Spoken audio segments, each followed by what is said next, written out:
Welcome to another deep dive. I want you to close your eyes for a second. Well, actually, if you're driving, maybe keep them open. Right, yeah, please keep them open if you're behind the wheel. But in your mind's eye, I really want you to imagine the ultimate impossible college football season. Oh, man. The ultimate time machine league. Exactly.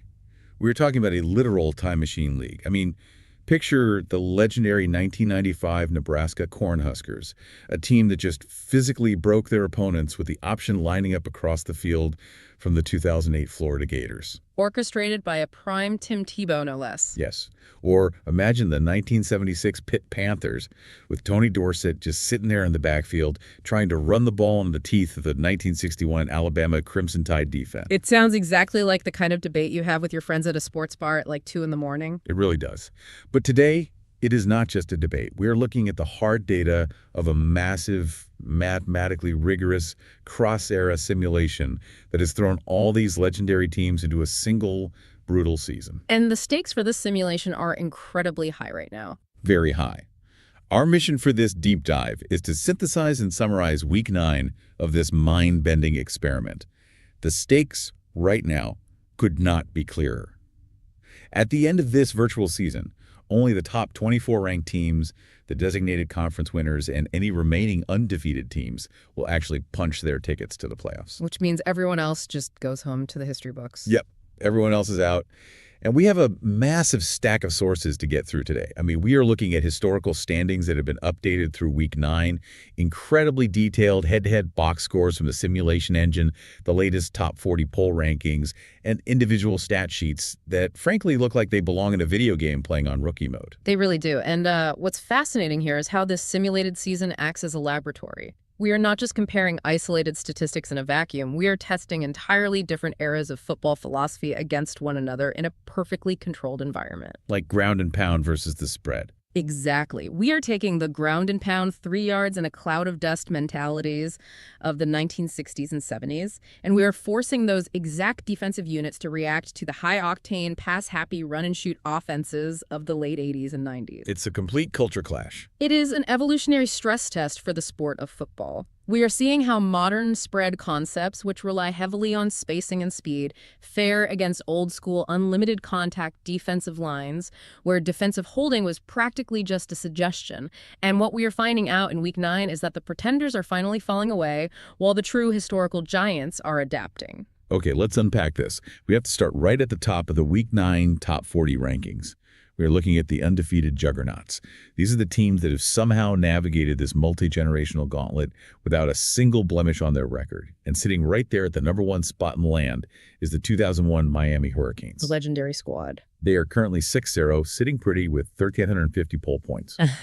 And really, is anyone surprised by that specific ranking? I mean, when you analyze the 2001 Miami squad, even within the context of a historical simulation featuring teams from the 1960s through the 2010s, they remain the gold standard of modern talent accumulation. There's basically no weakness on that roster. None at all. Why do they hold the top spot over other undefeated teams from different eras? It comes down to flawless execution and a terrifying level of dominance, particularly in their simulated Big East matchups. If you look at their early season markers, the engine recorded a conference point differential of 67 points scored to only 21 points allowed on average. That is just a massive statement. They aren't just winning games, they are procedurally dismantling teams. The poll algorithm in the simulation looks at that balance, the ability to shut down opponents defensively, with future NFL Hall of Famers like Ed Reed and Sean Taylor, while scoring almost at will with Clinton Portis and Andre Johnson, and it rewards them with that #1 ranking. They operate like a machine, like you said. There's just no weakness for an older team to exploit. But speaking of machines, we need to talk about the Big Red Machine. Coming in at #2, we have the 1995 Nebraska Cornhuskers. Oh, boy. The option offense. Yeah, they are 8-0 right now. And I was looking at the scoring leaderboards last night, and I actually had to refresh the page because the numbers for this Nebraska team did not look real to me. The sheer offensive violence they are putting on tape in this simulation is terrifying. Their offensive line was just built differently. Listen to this detail. Through 8 games, Nebraska has scored 324 points while allowing only 113. That means they're averaging over 40 points a game. against a schedule made up of the greatest college football teams of all time. It is staggering. How does an option offense from 1995 translate so flawlessly against defenses from the 2000s that were specifically recruited to be faster and lighter? Well, it is a testament to the execution of the power option, and it highlights a really interesting quirk in how the simulation calculates physical leverage. When you run the option with the level of precision and physical dominance that Tom Osborne's 95 Huskers had, it actually neutralizes modern defensive speed. Because they're just running right at them. Exactly. A 2008 defense might be fast, but if they're constantly having to make split-second assignment decisions while a 300-pound Nebraska lineman is driving them into the turf, that speed is nullified. Assignment football is incredibly difficult under that kind of physical duress. Right. You can't outrun a block if you're already on your back. Precisely. The engine recognizes that the offensive line of Nebraska was arguably the best unit in the history of the sport, and it rewards their run-blocking metrics heavily, regardless of the era they're facing. And the box scores illustrate that perfectly. Look at their Week 4 game against the 2007 Missouri Tigers. This wasn't just a win, it was a systemic breakdown of Missouri's will. Nebraska won 77-20. 77 points. Let that sink in for you.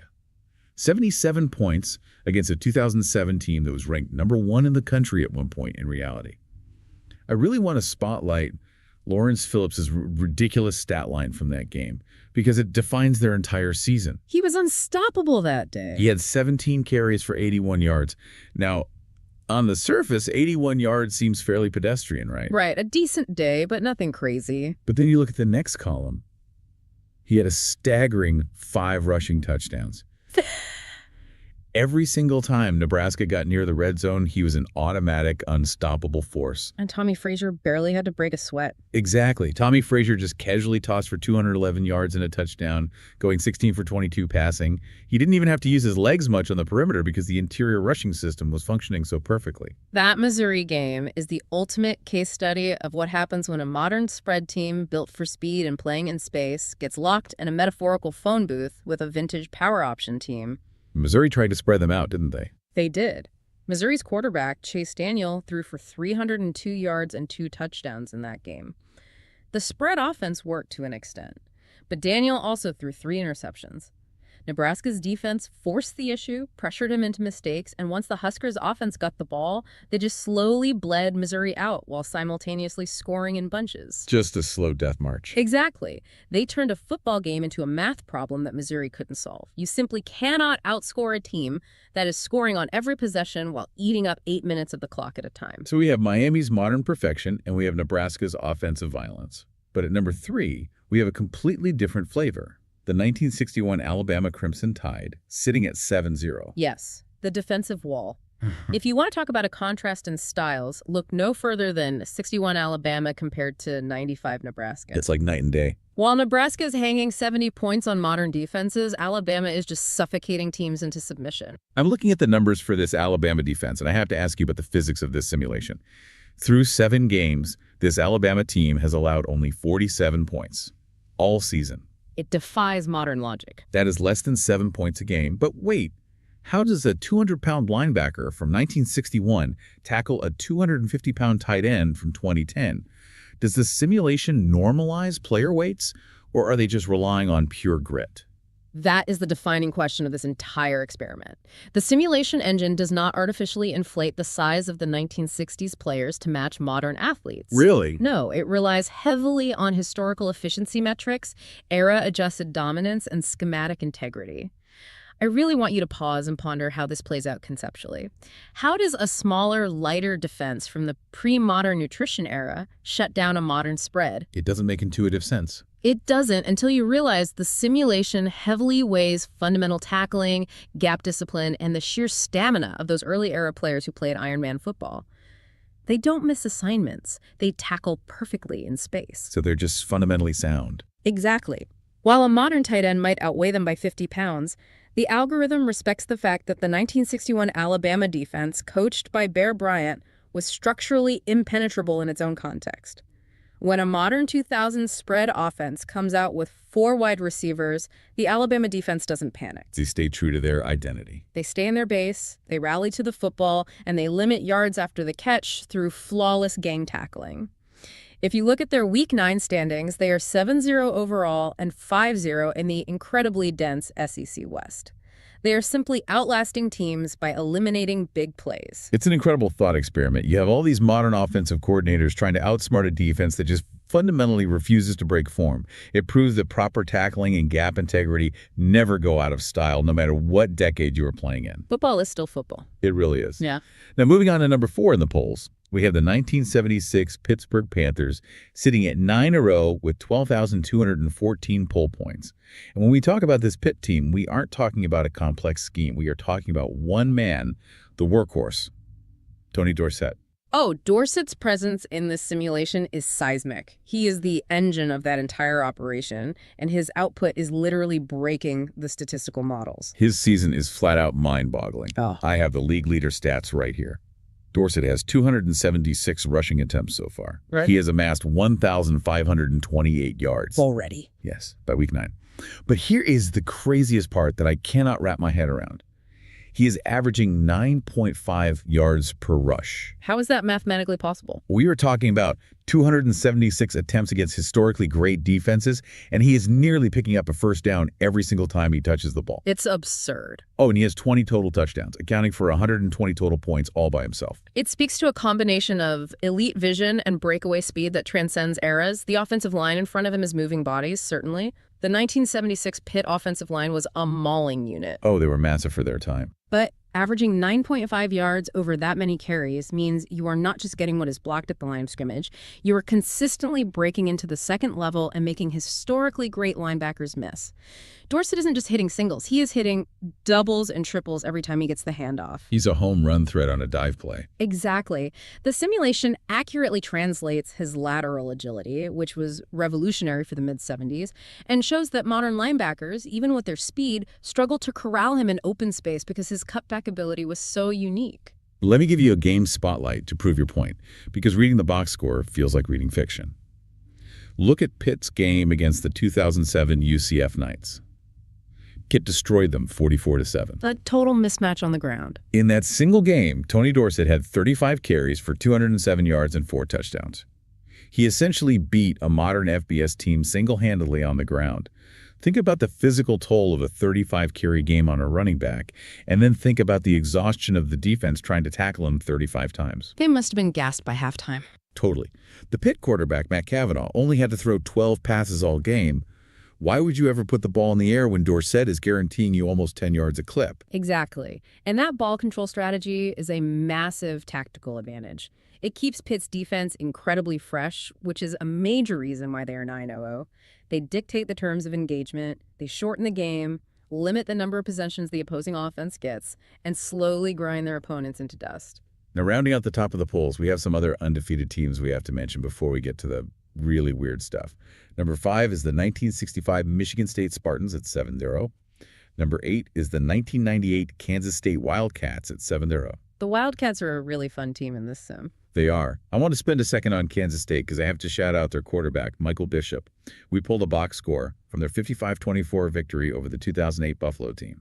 Bishop was electric in that game. 24 of 35 passing, 330 passing yards, and 3 passing touchdowns. He is carving out modern defenses just as effectively as he did in the late 90s Big 12. Michael Bishop was a player ahead of his time, a true dual-threat quarterback before the term became a standard prerequisite for the position. He was doing the Tebow thing before Tebow. Exactly. In a simulation like this, players with unique, uncategorizable skill sets tend to thrive because older defenses have no historical precedent for how to contain them.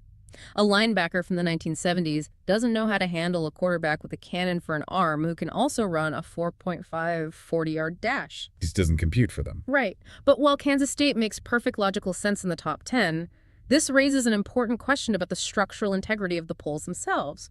We have to look at the strangest anomaly in the Week 9 ranking. Oh, I know exactly what you're talking about, and this frankly drives me crazy. Sitting right there at number 9 in the top 40 rankings is the 2001 Western Carolina Catamounts. Yes.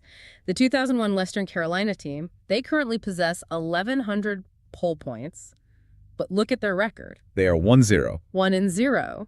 It is Week 9 of a brutal simulated season, and they have played one single game Wait, this is a massive flaw in the simulation, isn't it? Yeah. You cannot seriously tell me that a computer committee would put a 1-0 FCS team above a 9-0 Tony Dorsett Pitt team in any logical universe. It breaks your brain a little bit. How is the system possibly justifying that ranking?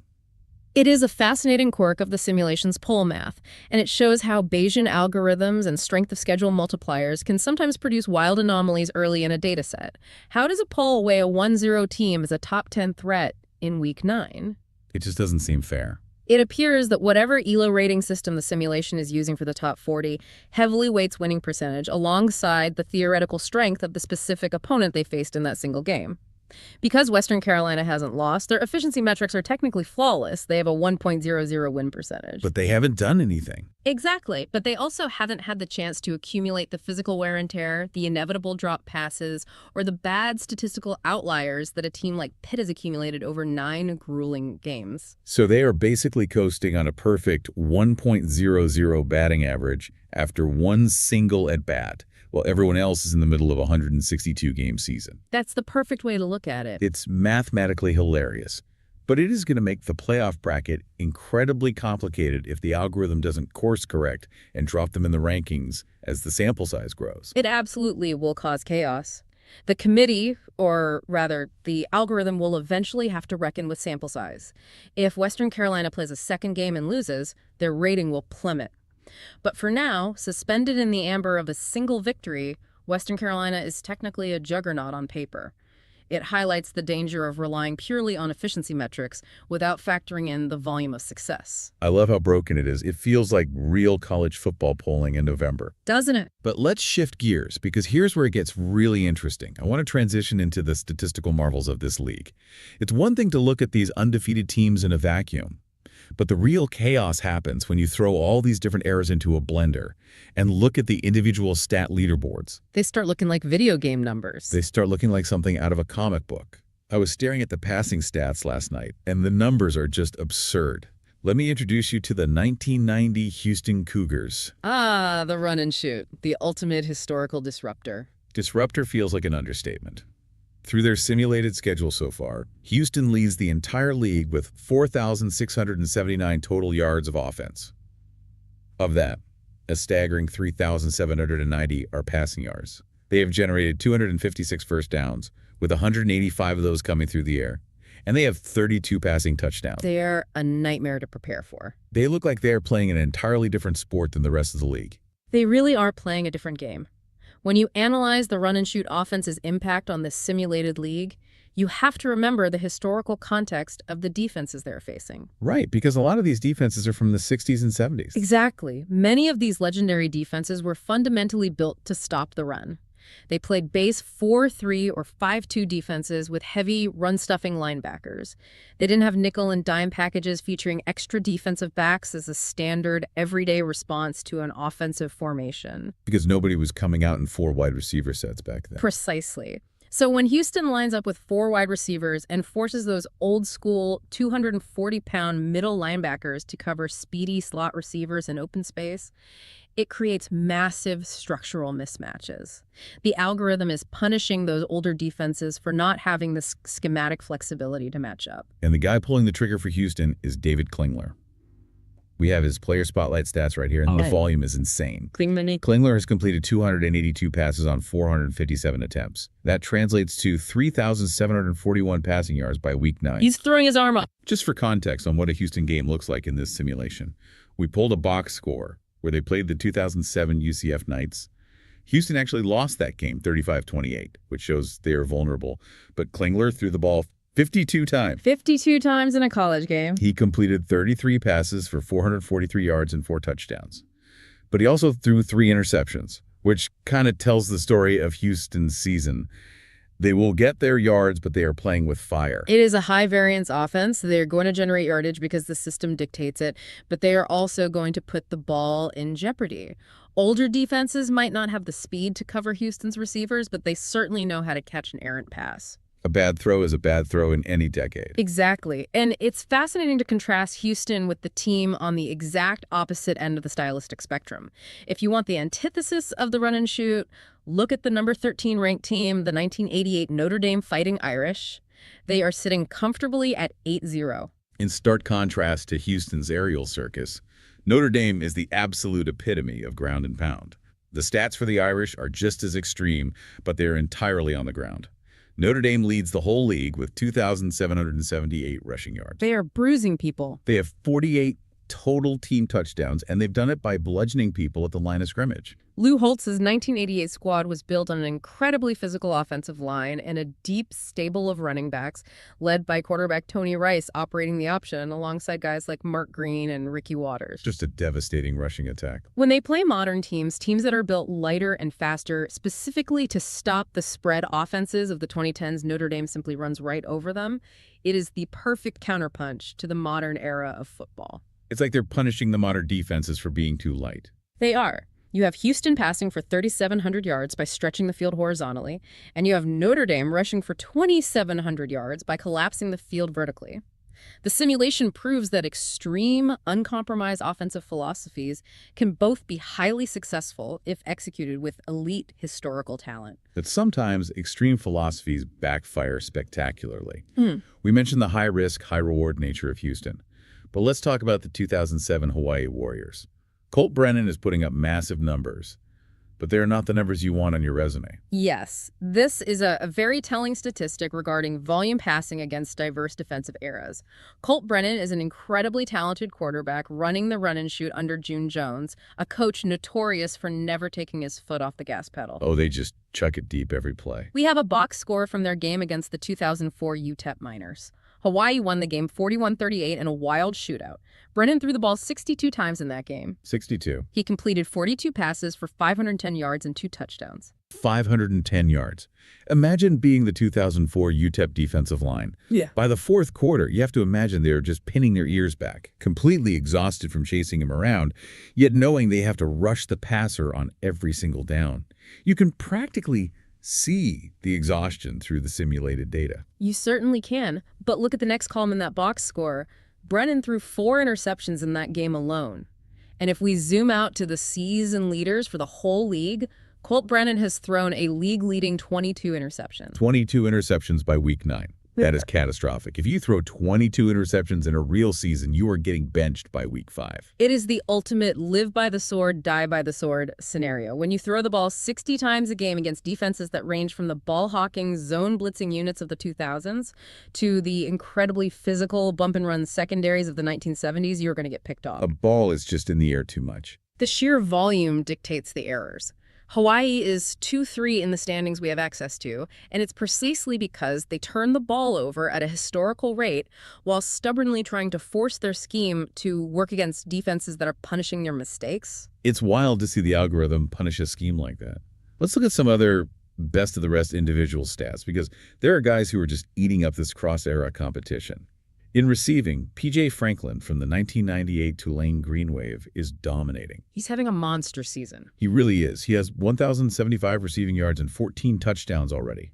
He's had individual games with 197 yards against the 07 UCF team and an incredible 239 yards against the 09 Cincinnati team. P.J. Franklin is an interesting case study in offensive evolution. That 1998 Tulane team went undefeated under Tommy Bowden with a very innovative spread passing attack that was highly influential at the time. Oh, Sean King was the quarterback, right?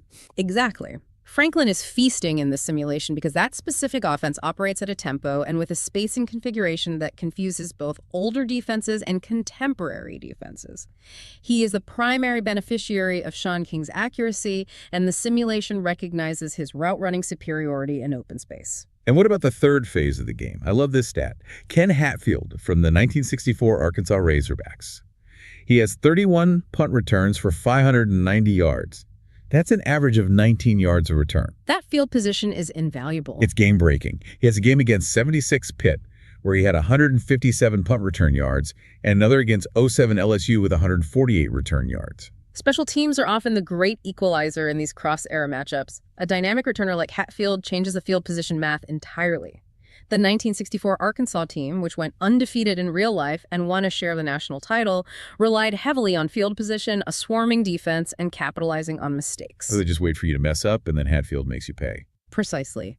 Seeing Hatfield consistently break massive returns against both 1970s and 2000s punt coverage units shows that elite open field agility and vision translate seamlessly across any decade. A missed tackle in 1964 looks exactly the same as a missed tackle in 2007 when you were in the open field. But with all these offensive fireworks and special teams heroics, I want to take a moment to express some genuine sympathy for the worst defenses in the league. There are some teams that are just getting fed into a wood chipper week in and week out. It gets pretty ugly at the bottom of the standing. The 2000 Iowa State Cyclones have allowed a massive 344 points so far. They are 0-9 in the Big 12 North. And the 1998 Tulane team, despite P.J. Franklin's incredible heroics on offense, their defense has given up 4,609 total yards. It's brutal to look at, but from a data perspective, it's logically consistent. Let's break down exactly why these specific defenses are collapsing. Please do, because it looks like a glitch. The 2000 Iowa State and 1998 Tulane teams were both squads that played in highly offensively charged conferences and weren't known for their defensive prowess even within their own respective eras. When you put them in a brutal simulation where they have to face the 95 Nebraska option one week, the 90 Houston run and shoot the next week, and the 88 Notre Dame power run game after that, they simply don't have the personnel or the scheme versatility to survive. They're just getting exposed from every angle. Exactly. They are structurally collapsing under the compounded pressure of having to prepare for 3 decades worth of offensive evolution simultaneously. They need a running clock, honestly. It's cruel. Yeah. Now, it's one thing to look at these stats in a vacuum, but the real chaos happens when these contrasting philosophies actually collide on the field. Let's look at the defining clashes and midseason chaos that have shaped this playoff race. This is where the simulation really shines. I want to treat these simulated matchups like the legendary broadcasts they deserve to be. Let's start with a massive Week 9 SEC showdown. Number 6, the 2008 Florida Gators, sitting at 6-1, going up against the 1998 Tennessee Volunteers, who came in at 4-3. What a rivalry game. Florida survived with a nail-biting 27-24 victory. This is a classic stylistic and generational matchup, and exactly why we run these simulations. You have the 1998 Tennessee team, which won the first BCS national title with T. Martin at quarterback, a phenomenal aggressive defense, and a great running game anchored by Travis Henry. And they ran into the Tebow buzzsaw. On the other side, you have Obenmeyer's 2008 Florida spread option, orchestrated by Tim Tebow. Tebow was the dual-threat MVP of this game. Listen to this performance. 19 of 30 passing for 202 yards and 2 passing touchdowns. That's a solid day through the air against a genuinely great SEC defense. Very efficient. But then he has 22 carries for 108 yards and a rushing touchdown. He put the entire Gator offense on his back and willed them to victory. If we break down how Florida's offense wears down a 1990s SEC defense, it fundamentally comes down to the quarterback run game. The 1998 Tennessee defense was historically built to stop traditional I-formation running backs and pocket passing quarterbacks. Right, they aren't used to the quarterback being the primary power rusher.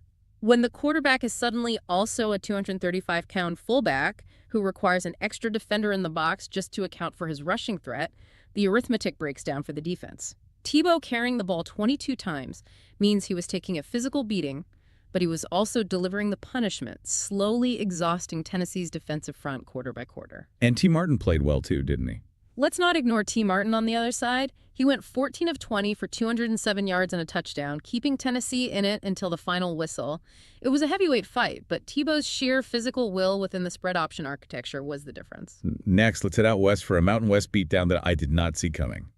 We have the number 7 ranked team, the 1967 Wyoming Cowboys. They came into this game 6-1, taking on the 2008 Utah Utes, who were 4-3. Utah was a massive favorite in real-life historical metrics. But Wyoming completely dismantled them, 41-10. This is a fascinating result because the 2008 Utah team is a legendary, undefeated team in real life, a team that famously beat Nick Saban's Alabama in the Sugar Bowl. They were the ultimate BCS buster. Yet, the 1967 Wyoming team dismantled them with ease. They really did. Wyoming's quarterback, Paul Toscano, was surgical.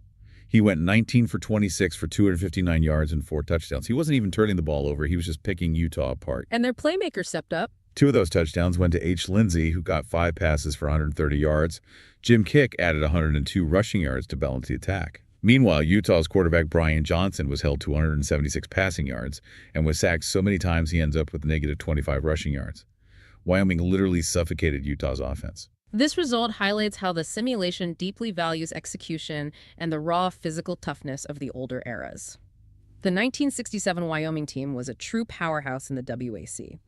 Their ability to protect Toscana in the pocket and establish a bruising run game with kick allowed them to control the clock and keep Utah's vaunted spread offense on the sideline. It's all about ball control and physicality. It shows that 2008 Utah, despite their modern speed and spacing, simply struggled against a fundamentally sound, highly physical 1960s defense that refused to be spread out and bullied.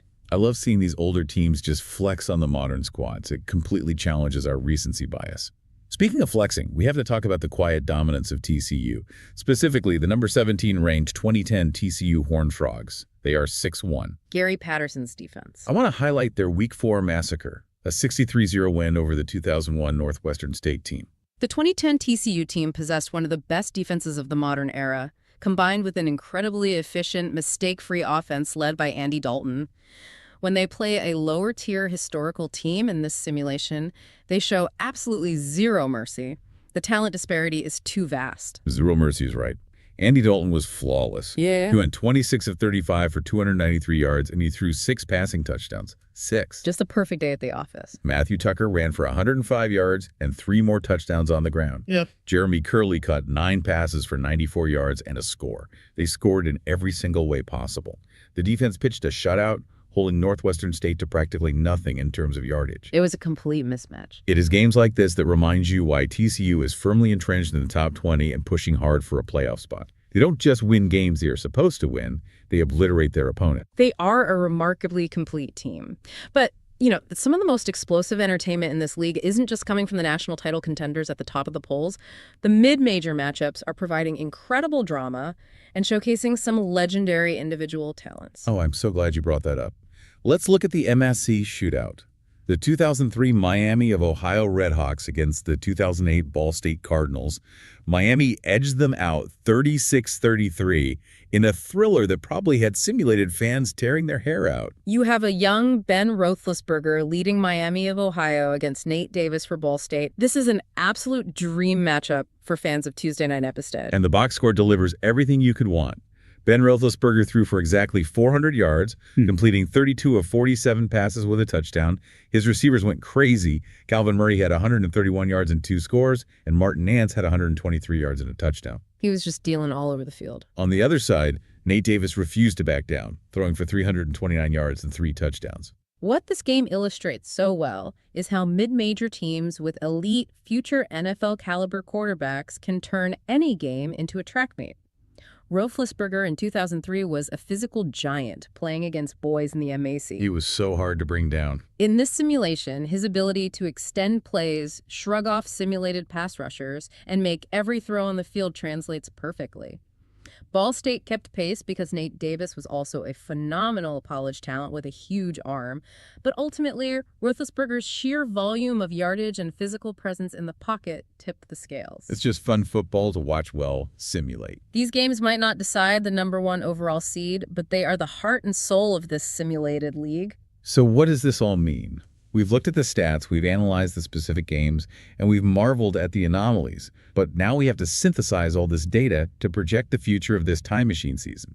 It is time to look at the playoff picture and make some bracket predictions. This is where the math gets really tight. Let's set the rules again for everyone listening, so we know exactly what is at stake. The formula is simple but brutal. We have to find the top 24 ranked teams, ensure all the conference winners are included, and include any remaining undefeated teams to build our playoff bracket. It's a massive undertaking, and the bubble watch is going to be incredibly stressful for a lot of historic fan bases as we approach the end of the season.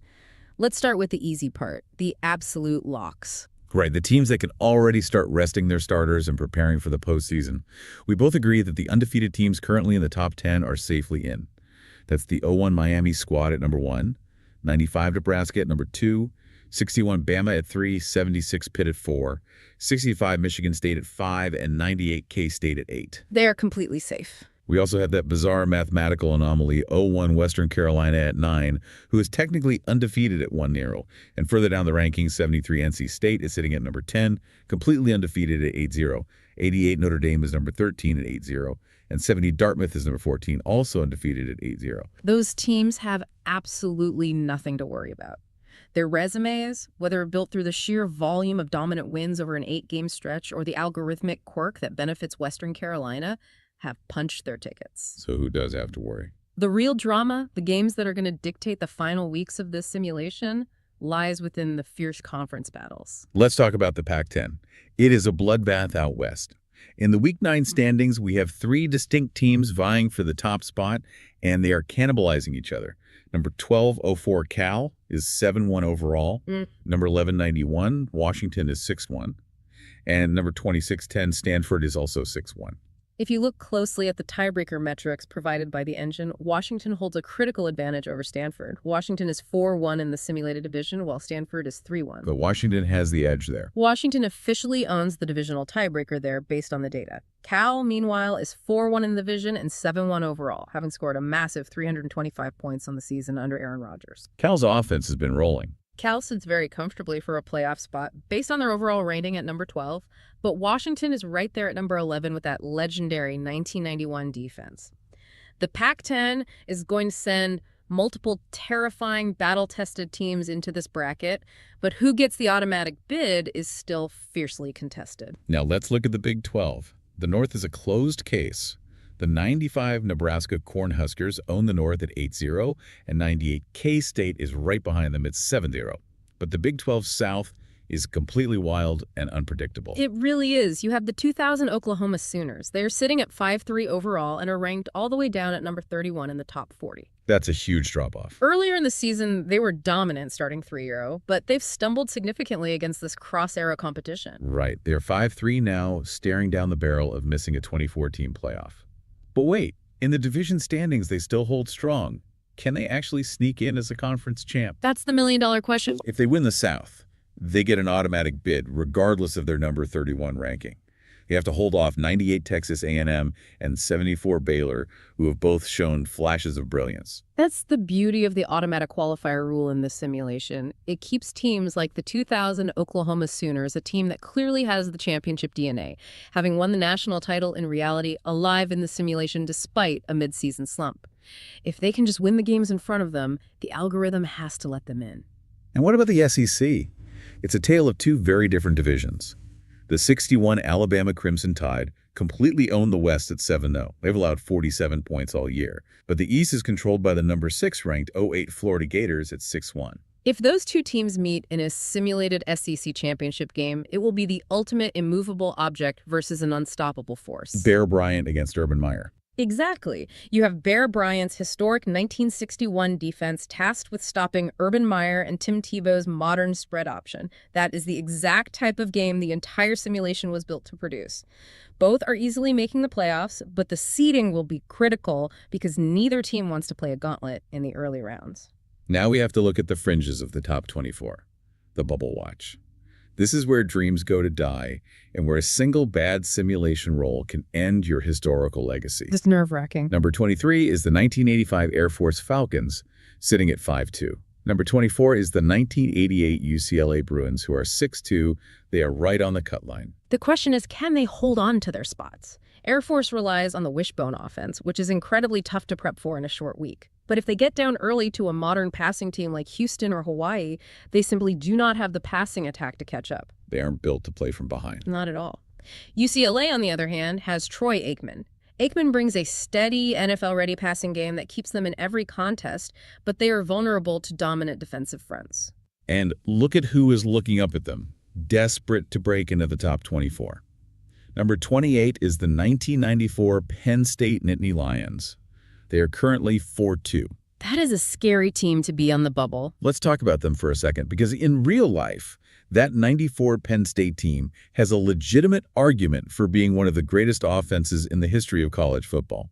You have Kerry Collins at quarterback, Guyana Carter in the backfield, Bobby Ingram and Freddie Scott catching passes. They average 47 points a game in reality. Are they really in danger of missing the cut in this simulation, despite their massive historical pedigree? If we connect this to the bigger picture, you have to truly understand the density of talent in this specific league. In a normal college football season, a 4-2 record with Penn State's level of offensive talent means you are fine. You'll bounce back against weaker conference opponents. Because there's usually a cupcake game on the schedule. But in this Time Machine League, there are no weaker opponents. Every single opponent is a legendary team.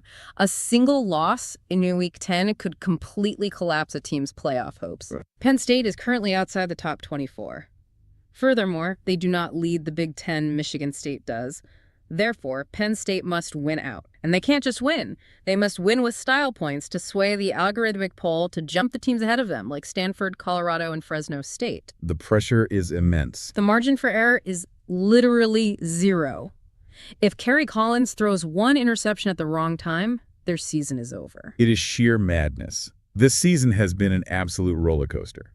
From Tony Dorsett breaking every rushing record imaginable with his 1,528 yards, to the aerial assault of David Klingler and the 90 Houston Cougars throwing the ball 60 times a game. We've seen it all.